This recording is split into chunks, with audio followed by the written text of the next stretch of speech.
Burkina Faso, comprendre ce qui se joue à Djibo, ville martyre, sous blocus djihadiste. Fin septembre, une tentative d'approvisionnement de la ville a tourné au massacre. La mort de moins 27 soldats a alimenté la colère d'une partie de l'armée contre Paul-Henri Sandaogo Damiba et précipité son renversement par le capitaine Traoré. Déjà tristement célèbre pour avoir été le foyer de l'expansion djihadiste dans le pays, Djibo vit une crise humanitaire sans précédent. Assiégée par les groupes terroristes depuis le mois de février, cette localité de la province de Soum, située à moins de 50 km de la frontière malienne, compte 350 000 habitants, dont une grande majorité de déplacés qui manquent de tout, l'acheminement de vivres y étant extrêmement difficile.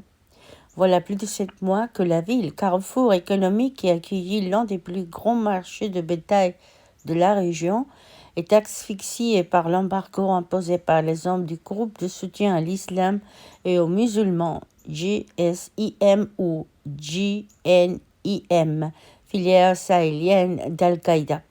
Tandis que les paysans n'ont plus de droit d'aller cultiver leurs terres, les marchandises ne parviennent plus que sporadiquement dans la cité et sont pour la plupart pillées.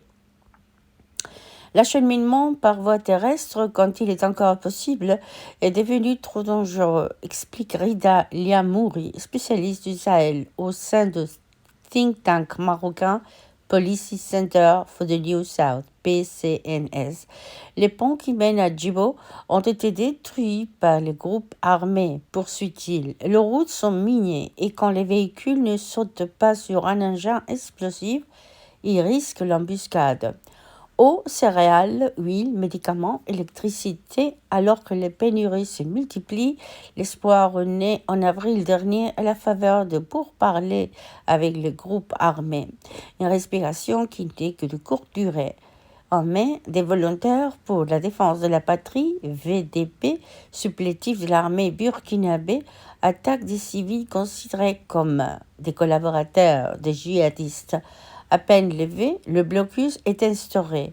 Le GNIM a alors pris le contrôle exclusif de l'axe Bourzanga-Djibo, tronçon nord de la route qui relie la ville à Ouagadougou à 200 km plus au sud, en attaquant notamment les détachements militaires de Povemengao et de Gaskindé, précise Rida Liamouri. Avant la chute de Paul-Henri Sandaogo Damiba, contraint à la démission à l'issue d'un putsch le 2 octobre dernier, les autorités burkinabées avaient mis en place des convois sécurisés placés sur escorte militaire. Mais le 26 septembre, l'un d'entre eux a été attaqué à proximité de la localité de Gaskindé, à environ 25 km au sud de Djibo. L'assaut, qui sera par la suite revendiqué par le GNIM, fait 27 morts dans le rang de l'armée. Une cinquantaine de civils sont également portés disparus. Les camions des marchandises sont incendiés et pillés, ce qui aggrave la situation déjà critique des habitants de Djibo. Pour certains observateurs, la situation de Djibo et les lourdes pertes infligées à l'armée lors de l'attaque de Gaskindé ont fait office de détonateur et poussé le capitaine Ibrahim Traoré, tombeur de Damiba, et ses hommes à passer à l'action. Moins de 9 mois plus tôt, une situation sécuritaire désastreuse et une terrible attaque, celle d'Inata, avait déjà mené par ricochet à la chute de Marc Christian Gaboret. Annonçant sa démission dimanche, Damiba a d'ailleurs reconnu son impuissance face à la dégradation de la situation. Le 4 octobre, plus de 70 tonnes de vivres et de produits de première nécessité ont tout de même pu être livrés par voie aérienne aux habitants de Djibo. Il a fallu l'intervention d'hélicoptères militaires et cela a certainement aidé, mais c'est loin d'être suffisant pour faire face à la situation. Il faudra ravitailler Djibo en grande quantité si l'on veut éviter un désastre humanitaire.